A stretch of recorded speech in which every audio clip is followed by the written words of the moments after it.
Lubni guddinaa tumsaa fi Jeneraal Taaddasaa Birruudhaa biyya Karrayyuu tana du'atanii turan jedhanii. Lubni guddinaa tumsaa kun Taaddasaa Birruu wali Jeneraal Taaddasaa walii yeroo haasan yoo hin jiraadhe mana barnootaa uummata kanaaf nan hundeessa. Yoo ani hin jiraannellee dhaloonni kiyyaa hundeessu.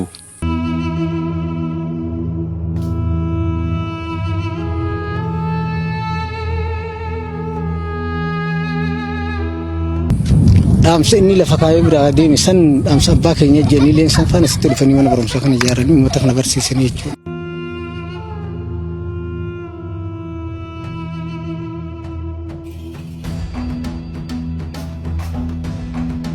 Lafa biqiltuu uwwifamee lafa qabbanootu biqiltuudhaan uwwifamtee keessa galillee sin godhu. Barataan sa'aatii 4 bachoo dhuga. Sa'aatii 6 laaqana nyaataa asumatti qayyabata. Warra deemaniiti maatii meeqa qabda? Maatii hagana hin qabu inni abbaa warraa je maatii hagana keessa hagana yoo barsiifatte siif ta'a jedhanii jireenyi isaa guutuu nutu barsiisaa dabtara nutu bitaa fi yuunifoormii nutu bitaa fi jedhanii akkasitti maatii keenya irraa nu fudhatan. Maatiin keenya jaalatanii mana barnootaa nu galchan.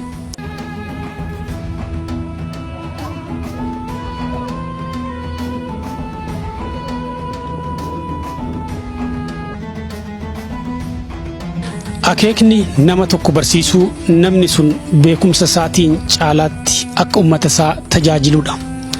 Kun jecha luba guddinaa tumsaatiin.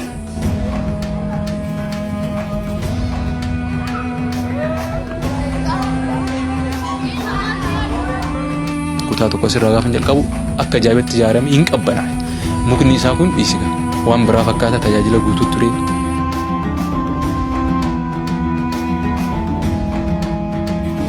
Kitaabolee kanneen mana barnootaa sadarkaa tokkoffaa keessatti ni argama jedhanii tilmaamuun hedduu rakkisaadha.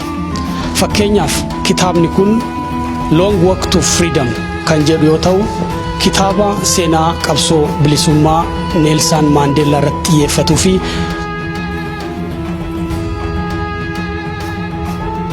waan humti isaan lafa kanatti hin hojjetin tarii nama uumuun hin ulfaata yoo nama uumuun dadhabame malee.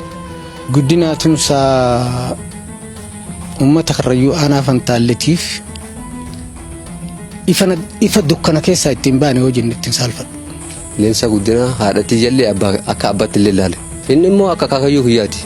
Jiiteef hin jiru ta'e arraan hin jiru arraan argachuu hin dandeessu yoo ka daangarratti hin du'an ta'a yoo ka huu arraa gaala bira yookaan loon biratti hin argite ta'a jechuudha.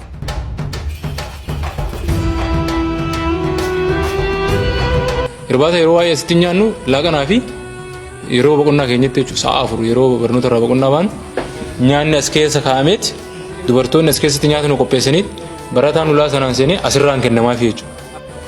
Amma immoo akkuma argitan kana kunoo re'ootatu itti gala laale.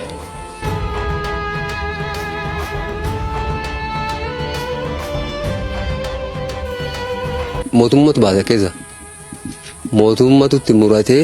Mootummaan gaa yeroo sanii mootummaa uummataati miti. Isin jaarmiyaa abaawuti jedhanii malee jaarmiyaa guddinaa tumsaatiin jiru mootummaan. Amma garuu ijoolleen tun waa isin runaa himatu jettee namni si deebisu miti ijoolleen amma. Akkas ture amma sun hundi akkas ta'eef boo'u malee waan si hojjisa malee waan qabu.